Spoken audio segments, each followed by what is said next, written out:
এটা বাংলাদেশের সামনে আমার কমিটমেন্ট। আমি সন্ত্রাস, চাঁদাবাজ, দুর্নীতির বিরুদ্ধে ইনশাআল্লাহ লড়ে যাব।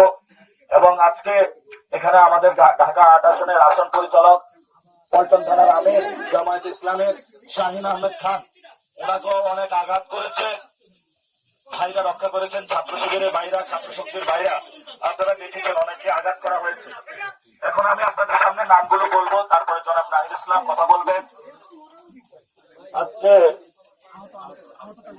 সন্ত্রাসী হামলা যারা নেতৃত্ব দিয়েছে: আসাদুজ্জামান মাসুদ ভুঁইয়া, সাবেক আহ্বায়ক; হাবিবুল্লাহ বাহার, ছাত্রদল; শাহিদিন মল্লিক, সাবেক আহ্বায়ক সদস্য, ছাত্রদল; শরীফ, সাবেক যুগ্ম আহ্বায়ক, ছাত্রদল, হাবিবুল্লাহ কলেজ ইউনিট; শাহিন খান, উনি হলো প্রশ্ন পাশে হলে বহিষ্কার হয়েছে, উনিও আজকে নেতৃত্ব দিয়েছে; হায়াত জিয়া আশরাফি, আহ্বায়ক সদস্য, ছাত্রদল। এবং এরও কারো ছাত্রত্ব নাই, আমাকে যারা রিসিভ করেছে ওদের সবার ছাত্রত্ব ছিল। এবং এটার যে আজকে মাস্টার প্ল্যানের যে নেতৃত্ব দিয়েছে